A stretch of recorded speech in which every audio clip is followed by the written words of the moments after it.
compelling a business to exit status quo is incredibly difficult. And just like the doctor example, they need to feel that the risk of staying the same is actually far greater than the risk of change. Because one of the exercises I'll do with sales teams is I'll say, list out all the reasons, like all the pains of change associated with buying what you do. And sellers hate doing it because we're wired to think about the upside of change. But when we really list that out, every single time I do it, the list is like this long. I mean, we're on the podcast, but it's huge, right? And you start to develop empathy for buyers. Hi, friends. Welcome to the Sales Enablement Podcast. I'm your host, Andy Paul. Now, that was Jen Allen. Jen is the Chief Evangelist at Challenger. Also joining me today is Howard Brown, founder and CEO of Revenue.io.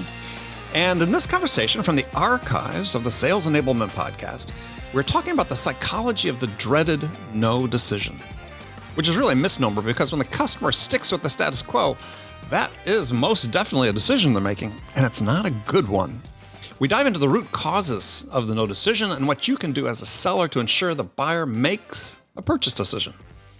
Now, before we get into that, Jen provides an update on Challenger and perhaps a bit of an introduction to those who think they know what Challenger sale is, but possibly don't.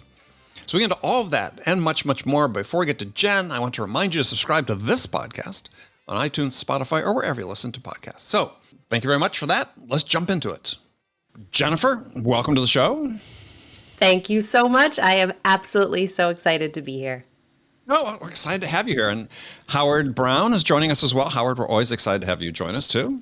Always glad to be here. Super psyched to be here with Jen as well. Perfect. All right. So everybody knows Howard, who's listened to the show before. But Jen, tell us about yourself and what you do.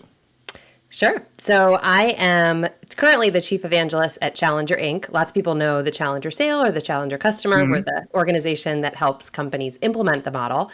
But I'm a bit of a weirdo in the sense that I've been, prior to this, a lifelong seller. I never wanted to be a sales manager, never wanted to be a sales leader, never wanted to run a sales organization. I truly just love selling. So I've done account management positions, a new logo acquisition, big deals, small deals. But that's kind of what got me into the job I'm in today. Well, so how did it? What was that path? Because you said you didn't want to do it. So what took you there? It was actually in probably March of last year. I started to notice just a massive decrease in inbound lead volume. And I sat there, and my normal tendency is to go bark at marketing and complain. And I said, you're kind of putting your destiny in the hands of someone else. So what can Jen do differently to take more ownership over that? So I started getting involved in content, started writing posts, started, getting involved in our own company's podcasts and things like that. And what I found very quickly is it really was the part of the job that I love the most. It's the beginning of the sales process. It's changing someone's opinion around what they think they need to do. Not to say I don't like the end. Everybody loves the thrill of the win and the paycheck that comes along with it. But I just found myself looking at my sales process and saying, that stuff's cool, but it's really the early part that really got me excited. And so I did it as a side of the desk type thing in my sales job last year. And then came November, I approached our CEO and said, would you be completely opposed to formalizing this into a role? And she said, I'm game, let's try it. And so what would the verdict be? The verdict is, it is 99% awesome. The thing I completely undervalued is the glory of being a seller and just being able to run your own little business, right? There's a lot more team work. There's a lot more meetings. There's a lot more stuff that I had the glory of not having to get involved in as an individual contributor. But I think it's making me better, right? Just because it's hard doesn't mean that it's not making me better, but it is very different from being an IC. So how do you define the role of an evangelist in an organization like that? Yeah, it's interesting because I'm talking to a few other evangelists and everybody thinks about it a little bit differently, which is why I think the role is kind of cool. I think it's sort of dependent on what the business problem is that your company needs to solve. So for us, there's a lot of people who know Challenger Sale. Hardly anybody knows that Challenger Inc. exists. The other problem is there's a lot of people who know the Challenger Sale and absolutely hate it. Like I'm talking, they get on LinkedIn and just go off. And some of it, I understand, right? Challenger's not for everybody. But a lot of it, I think there's a large misconception around what Challenger is, because it's often left to people's own interpretations by reading the book. And so I kind of look at evangelism for Challenger as I want to embody, for me, what I think a challenger is. I want to actually live it, breathe it, not just throw up a bunch of bar charts and talk about teach, tailor, take control, constructive tension, but actually bring to life so people can look at it and say, okay, now I get it. And now I can make a decision around whether I like it or not. Right. Well, so let's dive into that a little bit, because I think that you nailed it. Is especially, I think, some among the younger generation in sales think they know what it is, but don't really understand. Everybody sort of conceptualize this idea of a challenge. But so explain to people the premise so they understand how Challenger works. Sure. Yeah. I think the first thing that I will say is we did not invent Challenger. Like, we get knocked all the time of people saying, I've always sold like this. Of course you did. That's how we were able to discover it. All we did back in 08, 09, when the economy was going crazy, was we went out and we just studied high performing and average performing sellers. And we just looked at, are there observations you can make about how they are approaching their customers that are totally different in kind? And without going into all the dirty details of Challenger, because I know a lot of people are familiar with it, what we learned is there's basically 5 different types of mindsets that you can bring to a sale. Now, I absolutely will own that I was a relationship builder. Like, I started off in account management. I was taught that if you're likable, accessible, you go the extra mile, you're really friendly, that's what makes customers like you and want to spend time with you. And it worked. It worked really well until 08, 09. And then all of a sudden my friends were gone and they were laying off their teams and there was no more budget. And all of a sudden that friendship meant nothing. So relationship builder is one of them. Hard worker is kind of like, I work so hard for the customer. I'm first in, last out, always hit my activity metrics because I have this belief that if I work hard, it's going to equal success. And then you got your lone wolves who we have no idea what the hell they're doing. They never show up to training. They never submit their expense reports on time. When they're good, we let them be. And then you got your problem solver, like super common in a, engineering-led business where they are reactive to customer problems and they feel good because they're helping the customer, but they're not bringing new insight to that customer. So those are the other 4 profiles. Long answer. Challengers are kind of like your debaters of the world. Like, every time I watched you, Andy, interact with a guest or I watch you write a post, it's like you have a different way of thinking about damn near everything in sales. And that's what I think of as a challenger, right? It's like the person who is unafraid to challenge how something has always been done, but they don't do it in a way that is like, I am smarter than you or I am better than you and I know something you don't. They do it in a really constructive way where they're presenting a perspective, they're presenting an insight, and then they're offering for that other party to share their observations, correct us around what we've missed, because we can't know everything as a seller. We don't work within that organization. So I view challengers as people who are just like unabashedly afraid of seeking out what might be causing a business more risk, more cost than necessary. Right. Boy, oh boy, Andy, I got to tell you, she just described our daily communication, right? Like, Andy and I have been working together for a few years now, and now I have a definition for what we do. We are challengers. Yes, challenging. Yes. Well, so I guess a question I had about that is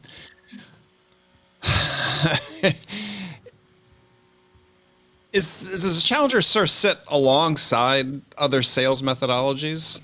And this is like, as you said, a mindset that you bring to it, or because people sort of think about it as like, well, yeah, I can do spin, I can do challenger, I can do whatever. But to me, it's like it sits alongside. It's one of these mindsets, regardless of what sort of process and method you follow. You want to be this person. I love what you said around regardless of what process you follow, because I think sales process and sales methodology are often confused and intertangled. Right. Like, to me, process, to your point, are the steps that you take in pursuit of winning a deal. When I think about methodology, I think about what is your mindset that you bring to that deal? What do you believe you need to do in order to move from one stage of the sales process to the next? So, one of the methodologies or approaches we pair really well with is MEDDIC, right? Or MEDDPICC or whatever we want to call it. Like, right. it's not an either or. And I think this was a big misstep on Challenger's part in the beginning is we tried to come in and just say like, everything's outdated. And if you're using this, you're wrong. And I think that was a big miss, right? I think Challenger is really about arming someone like me who was a relationship builder to rewire their brain to say, you don't have to be this person's best friend. They're not going to buy from you because you took them out to lunch or you were like super nice to them on the call. They're going to buy from you because they think you have insight that helps their business more so than your other two competitors, and you brought it to life. Right. So I'm kind of in that camp that it doesn't have to be exclusive. It doesn't have to be one or the other. Yeah, the other thing that sort of triggered a thought when you were talking to before about is, like I think it's summer of 2020 or whatever, Gartner, comes out with this research. Oh my God, buyers no longer want to talk to sellers, right? And it's like, I'm like holding my head. It's like, oh, come on.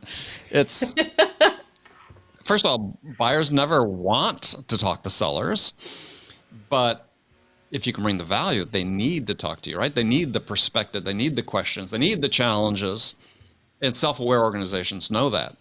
And to me, that's really, Challenger fits right in there. It's like, yeah, the buyers need to talk to you if you can bring this to the table. I'll just add one thing to that comment, though, Andy. Sure. The Gartner research that came out about people not wanting to talk to reps, in the last few months, they came out with a new piece of data which showed that people that don't involve reps are 29% more remorseful about their purchase decision. Yeah, so I could have told them that beforehand. Right?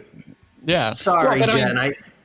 Well, no, but I think it's a great point, though, is I think that this idea of why you're interacting with sellers is, and I think, Matt Dixon is going to talk about in his new book about this idea of risk, right? Is people say, oh, the new generation of buyers, they don't want to talk to the salespeople. It's like, yeah, until they make a decision without talking to a salesperson, it goes south, and the boss says, hey, did you talk to the seller about that? Oh, no, we just did this all on our own. Yeah, my boys don't want to listen to me either, and that doesn't always work out well for them.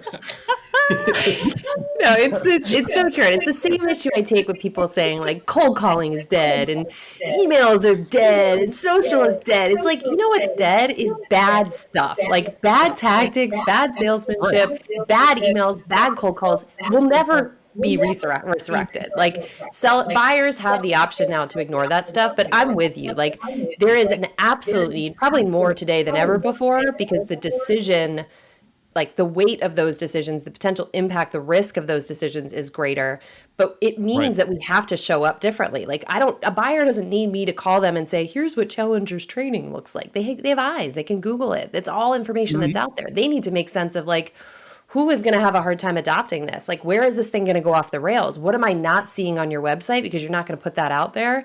That's the conversation I think buyers are really eager to have, and they just need sellers who can deliver. Yeah. Yeah, I read a fascinating paper, I don't know, last year sometime, but written a couple decades ago about this idea of strong ties, weak ties. And what it says is that, I forget the sociologist's name, Mark Gronvater or something like that, it was saying, within an organization, what happens is basically everybody starts to know the same information. And they all know redundant information. So when they're out looking to make a purchase decision or make an investment in something, the self-aware organization knows that we need people with weak ties, with whom we have weak ties, to come in and ask us the questions we don't know to ask ourselves, or to give us the information we don't know to seek out. And yeah, those are the salespeople, right? Yes. Yeah. I will say, like, we had a new CEO come in a couple years ago, Andy Harris, and she's phenomenal. I'm a huge Andy fan. And I will say it was probably one of my first exposures, because I've been with some flavor of this organization for the last 18 years, of having an outsider come in and just questioning everything. And it's uncomfortable. It is so uncomfortable, but change is uncomfortable, right? And that's ultimately what customers are seeking. And so I think that was a really eye-opening experience for me, is even though it's uncomfortable in the moment, it's necessary. We're better for it. We need someone who is willing to come in and, to your point, challenge the conventional wisdom, or at least ask questions about it. It doesn't always have to be in your face, aggressive, you're wrong, but be curious. And why does 1 + 1 = 3 in this company? Exactly. Yeah, and one thing I think about quite a bit in Challenger, I think it's also thinking about or characterizing diversity. It's really important to have diversity of thought, right? If I just have a bunch of people that are thinking the exact same way that I'm thinking, I'm not really gaining the value of that interaction, right? So you think about a company, you build diversity so that you don't have a bunch of people shaking their heads at you all the time. You bring different viewpoints, you bring different populations, you bring different types of people. That's how we grow, and that's actually how we de-risk. And so Challenger is really about offering a different perspective. You're bringing in an expert who hopefully could shed light on a problem in a different way than you have thought about it or the rest of your team has thought about it. Yeah, no, exactly. Excuse me. Exactly so. Singer choking on my. And I think you made the joke, Howard, but like to call Andy and say like, oh, now I get how Andy's showing up internally. That is what we hear from clients. They're like, I know who my challengers are. We roll out a new tool, we roll out a new process. They're the first to throw their hands up, and they don't complain. They ask that question that we're like, oh, I wish you hadn't asked that in front of other people because we haven't thought of things that way. And that is how, but that makes us better, right? It's uncomfortable, but we are better for having them say it instead of a customer say it by the time we bring it to market. Well, I would say I'm this way because I'm a product of the 60s, right? And, had a sign on I think my brother had on his walls, question everything, right? Oh. It's just like. Now we know. Now we know where you get Now we know. So one thing I want to ask about challenges is I think it's sort of become conflated with this idea of sort of prepackaged insights, right? As you roll your eyes as I say that, is a lot of people think they're challenging because we've got these prepackaged commercial insights we provide.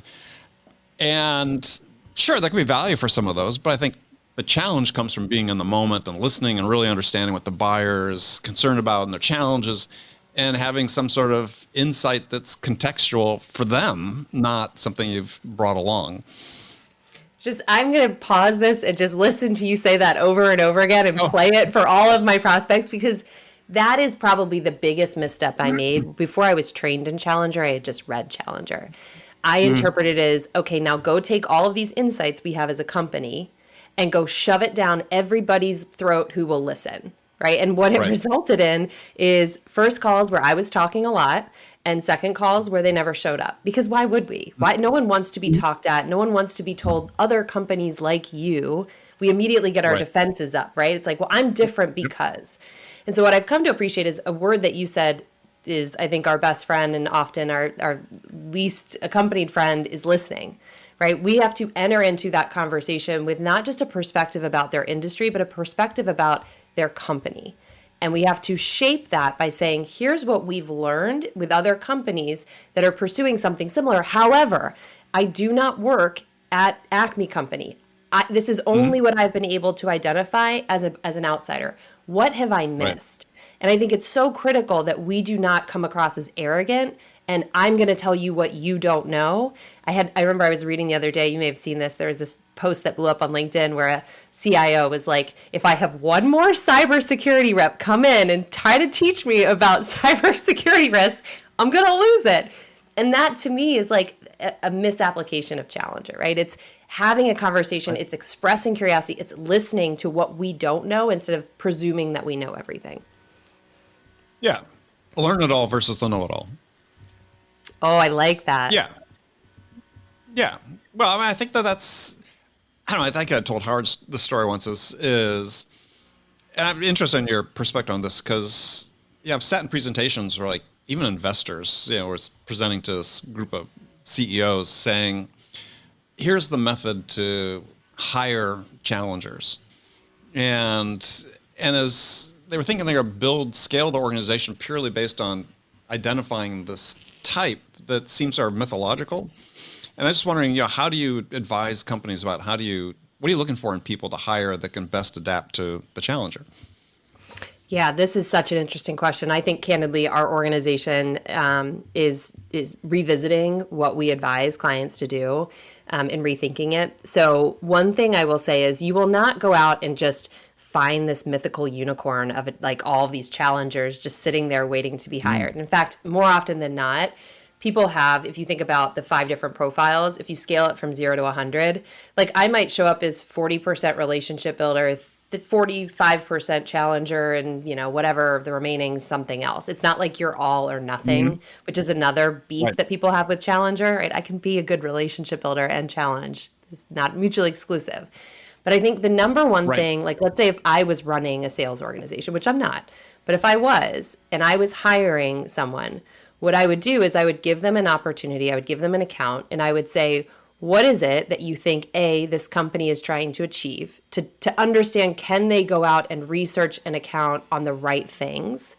2, I would ask them, what information, beliefs, assumptions lead you to believe or lead them to believe that current state is good enough? And that's where I'm looking for. Are they looking at CEO podcast interviews? Are they, watching content online? Are they studying are they a student of the customer? And then 3, how would you think about reframing them through questions, right? So what I'm moving away from is someone who's great at talking at a customer and finding how can someone accumulate all this insight and this information, but conduct a two-way dialogue such that they are getting the customer to realize it on their own, and they are the kind of the conduit of that, but they are not the one talking at them. Like that's how I would approach it if I was running a sales organization. I like that. Howard, thoughts?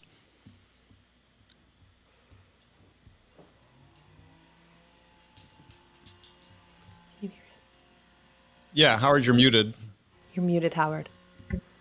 Oh, I'm so sorry. We always say the best things when we're muted. Yeah, well, I don't know about all that. Replicate that brilliance. Yeah. I would say that it's very in line with building trusting, valuable relationships, right? You have to listen, you have to pay attention, you have to invest the time, and you have to make sure that the relationship is two-way. If it's simply you're spraying your knowledge at someone, it just gets boring. It gets useless. We live in a society where it's all about me all the time, my selfies. What we're looking for is human connection. We're looking to build trust. We're looking to build understanding. I think at our core, we all want to be understood. And so if you have a problem with your company, with your whatever metrics or KPIs you're trying to hit, someone who's going to invest the time and energy to not only understand how that motivates you and how that impacts you, how that impacts your company. Don't tell me about everybody else in my industry. Invest in me, because what I'm offering you may not actually be the right solution, and that's okay too. And I tell sellers that all the time. Invest the time to figure out whether or not this is the right customer, because the right customer is no longer the customer that signs the deal for 1 year. You've blown the 1 year of revenue in acquiring that customer. You need to retain them for a longer period of time, which means there has to be fit. So it goes both ways. You need to make sure that what you're offering fits them, and you need to make sure what the kind of customer they are and their needs match your solution. So I think you're spot on. Yeah, I'll add to that. I think one of the things, like when I used to get my territory in January, I'd filter it by size of the company, number of salespeople, right? Because I was like, oh, these are the big whales. This is where I'm going to make my bank. I had no consideration whatsoever for, is there evidence that the problem that we solve exists in this company and exists in a way that executives are talking about it? So there was one healthcare company I went after for 3 years. I never should have been calling them. Never. They shouldn't have been on my list. They had more demand than they knew what to do with, but they had a lot of sellers. It was a sexy name. And I kept talking into myself into thinking like, I'm going to win them. And now I think one of the things Challenger taught me is you've got to look at, there's so much information today. I mean, think about when we started selling. We were calling landlines and switchboards and fax machines and all that stuff. And now I can Google any company, public or private, and hear somebody from that company talking about their path to growth. And now that for me is the segment I sell, right? Like I think I have it a little bit easy because sales leaders are really present out there. I don't care what you sell. Somebody is having a conversation about what that company is trying to do that gives you fodder for thinking about, well, how do we fit into that? Absolutely. What I love about that, just to add, because I get super excited, you're selling to sales leaders and sales teams, right? We do the same. And rather than just looking at those big teams, look at what companies are talking about retention rates of their reps, not hitting quota, constantly hiring, but see that churn. Those are more obvious than, wow, they just have a huge team of people. They need your solution. They need Challenger. That's the fit. So it's not as simple as that top line metric. Yeah, no, agree. So we're going to pivot just a little bit because one topic I know we wanted to talk about was, and this is one actually Howard and I have talked about on a podcast, and I think somebody else's webinar about too, is the no decision. And one of my favorite topics because Howard's got his hands in his head, or head in hands. Because I don't know about you, as a sales leader, and a seller, I always thought that was the worst possible outcome.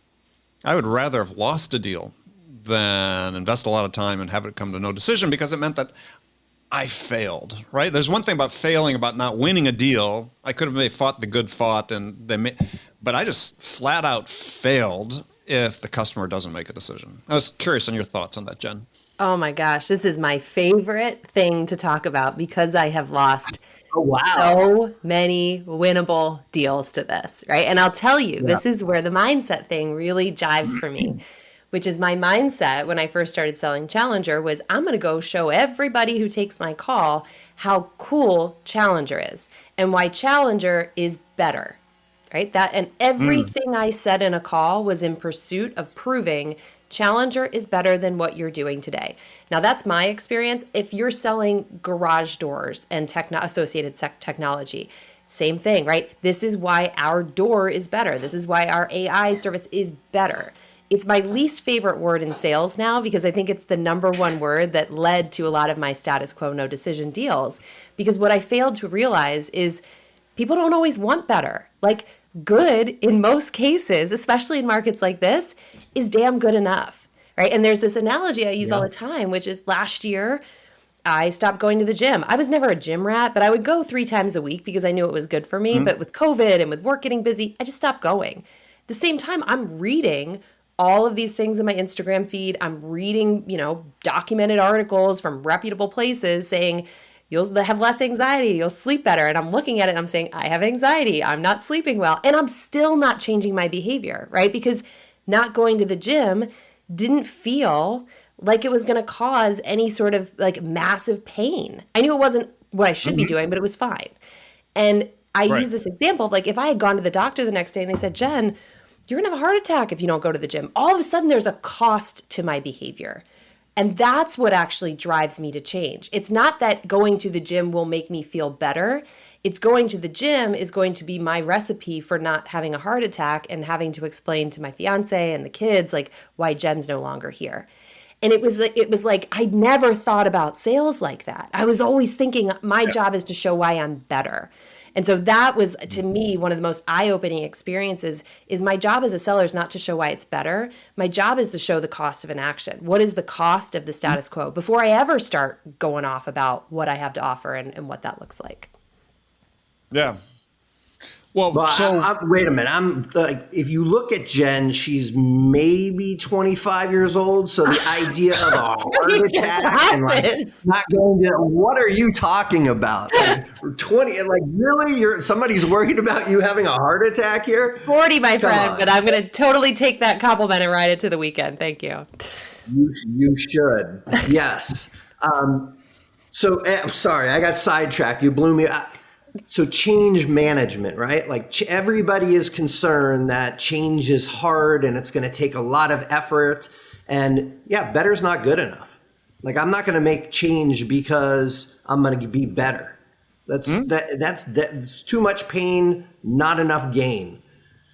One thing you said, Andy, which sticks with me is that failure, the idea of failure. And as you know, we celebrate failure, right?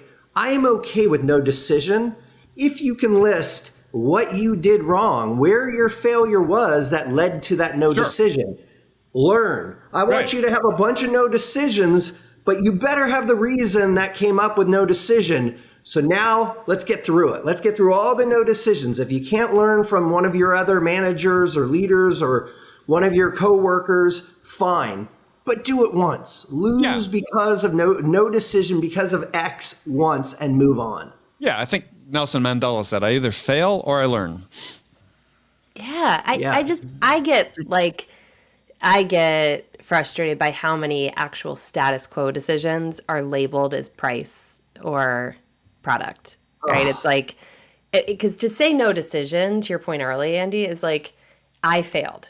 And I think when we go in our CRM and we see our close loss reasons, it's like you hear the customer say, call me back in 6 months and we'll budget this for next year. And all of a sudden it's price or it's budget. To me, it's not really that, right? We had an inability, and I lost these deals. I had an inability to show urgency now. And so I allowed the customer to kick it out and be okay with status quo. Yeah, well, I think that's right. I think a lot of people misinterpret the whole idea of status quo, which is they were reluctant to make a change. No, we didn't give them a reason to change, to your point, right? And that's where it really starts, right? It's not that, we're risk averse. Yeah, there's risk with every decision, but they were entered the process to want to make a decision. They were involved in it. We just didn't give them a reason to make a change. We and whoever else was involved in this. And yeah, that was a failure. And one benchmark, I oftentimes coach sellers on is has the buyer done the internal business justification on the acquisition? If they haven't done that, you're headed for a no decision. And until you can help them get to that point of doing that, then they're never going to make a decision. And you tell sellers that, and it's like, and because they're just not conscious of it, right? We're in our process. We go through our process. We got these stages, and we march through these stages. They're going to make a decision. And it's like, no, that's not the way world works. Buyer's not going through stages. Yeah, FYI. Be cool if they did. Sales would be a lot easier. No, I know. And even when I think about how I used to show up and try to help with that very thing, I would go in and I would talk about, here's the ROI of changing. It's 15 times ROI. Guess who else is saying that? Every other vendor competing for that dollar. It means almost nothing. And I'm not saying there's not a time and place for ROI, but compelling a business to exit status quo is incredibly difficult. And just like the doctor example, they need to feel that the risk of staying the same is actually far greater than the risk of change. Because one of the exercises I'll do with sales teams is I'll say, list out all the reasons, like all the pains of change associated with buying what you do. And sellers hate doing it because we're wired to think about the upside of change. But when we really list that out, every single time I do it, the list is like this long. I mean, we're on a podcast, but it's huge, right? And you start to develop empathy for buyers because you realize, man, these are people that are putting themselves in the line of fire. They are stirring the pot. And now I understand why there's so much hesitation. And now I appreciate and respect the job of a seller, which is to really help them with that. It's to give them the thing that's going to make them feel like they're not risking their political capital by going in and asking for money for this thing. So that was another big misstep I made a lot. Yeah, I think that's common, right? We think, we've done the ROI, that's enough. That's why I was talking about the business case is specific to your product. And so it's not the business case for making the change per se. It's for your particular solution. If they haven't done that, it's not going to happen. And it's such a simple thing to sort of keep your eyes open for as a seller because you think, they must be doing that. And it's like, no, they're not necessarily doing it. Yeah, if buyers operated like we think they do in their head, that would be really cool. Like, they must be doing all these things right. It's like, man, are we disappointed? Yeah. Sorry, Howard, I didn't mean to cut you off. Yeah. No, I was going to take it one step further. You talked about losing your political capital. I think in this market, people can lose their job by buying the wrong software or making the wrong purchase decision. So, again, that's why it's so important to really understand what you're solving for and what that gap is, right? Mm-hmm. Yeah. And I think something I mentioned before is trying to de-risk decisions to the extent that you can. Yeah. So one thing you'd written about, Jen, that I wanted to ask you about was the challenger loop. And I like that concept. So tell people about the challenger loop, because you said something you'd written. I'd read that you're saying you'd been skeptical of it at first, but Skeptical is a nice way of putting it. I literally threw my hand up in the room and was like, this is just about the stupidest product idea I ever heard. Like, I was the pro status quo person in the room. But this is why I enjoy working here, is because I was checked pretty quickly. So basically, one of the things that I think we all suffer through as sellers is we often don't know why we're winning or we're losing until we do a post-deal like win-loss survey, right? And how many times have we been surprised by things that we read in those, if we even do it at all? And so win-loss surveys are not a new concept. Some companies DIY it. There's companies out there that will do it.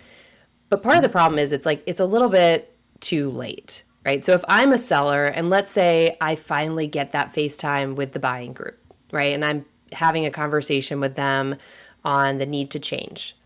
I hang up that call, and if I'm optimistic, I probably think, man, that went great, and they're probably going to move forward because I didn't hear anybody say no. If I'm pessimistic, I'm sitting there second guessing everything I said and did, and then I'm thinking about what follow-up note do I write so that I can say all the things I should have said and didn't, right? And I think sometimes as sellers get in our own way and get in our own heads a little bit. And so the idea of Challenger Loop is, instead of waiting till you win or lose the deal, use it in flight. Right? Make it very low effort for the customer. Shoot out a link that goes to the people that were on that call. If it's one person, great. If it's multiple person, even better.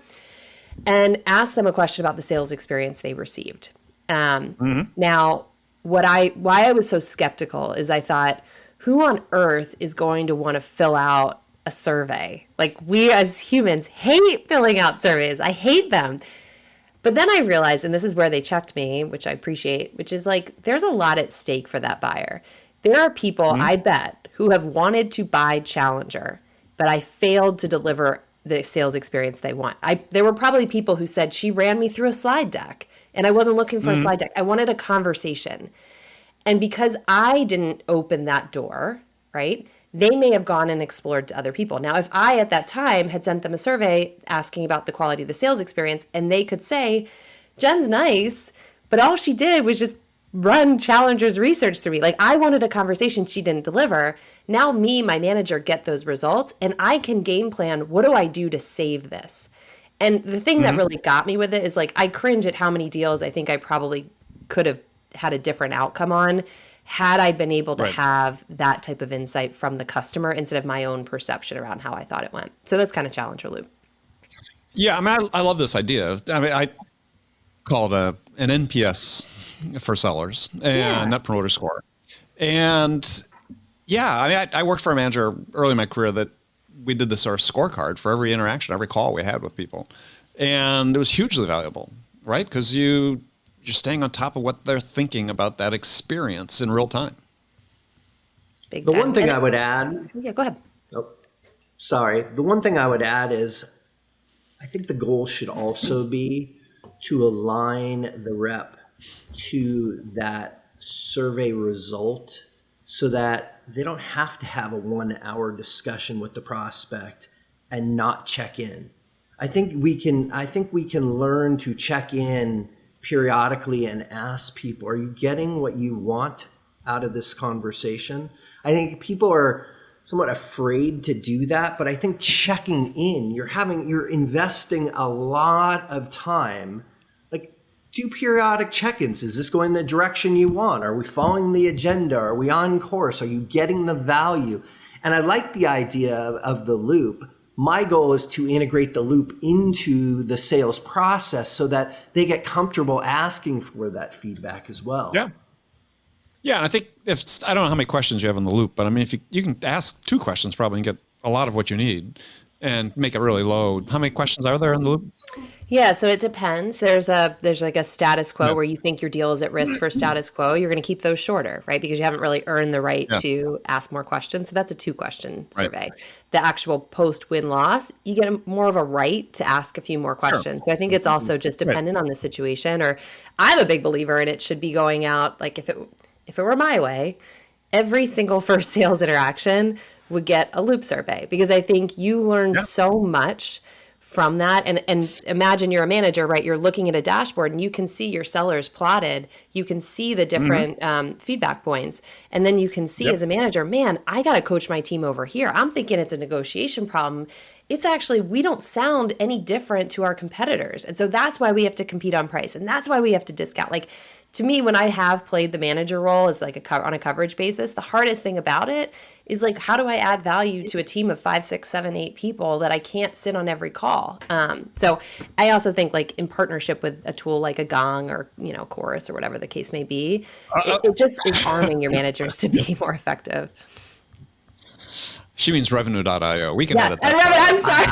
I knew I was going to walk into that. She did. I knew she did. It's like Jen just cursed for 30 seconds. We're going to beep it out. Did I say Jen looked like she was 77 years old on this conversation or 25?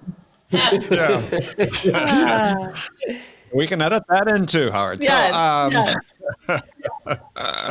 All right. Well, let's leave it at that. I think that was a good way to go. But I think this is the one thing I just add maybe to this point is because I think this plays into how you hire people as well, which is, I have conversations with sales leaders on this show and other places all the time, and they're talking about hiring. And I said, so let me ask you, have you ever asked your customers what they need from your sellers? Right? No, we're going to go hire an extrovert, a hunter, And it's like, okay, does your buyer need you to be a hunter? Does your buyer need an extrovert? What does your buyer need? And I love that. And until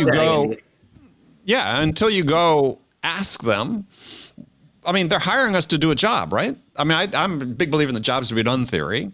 Yes. Our buyers are basically hiring us to help them make a decision for investment of some sort. So what are the job requirements, right? If they're hiring us to do the job, what are the job requirements? I got an idea for your product there, Jen. So you have a loop. No, you're doing your win-loss survey at the end. They lost the deal. What did you need from that sales rep? You collect that data across industry, and you can start figuring out what people need to hire. I mean, I think it's great. Yeah, no, it's a simple step and easy enough to do. Just ask. So I think, did you post about that today? I feel like I read it and I liked it and I was like, this is like, why? It's one of those things where it's like, why don't we do it this way? Wait, she's chief evangelist. You can make that happen. Come on.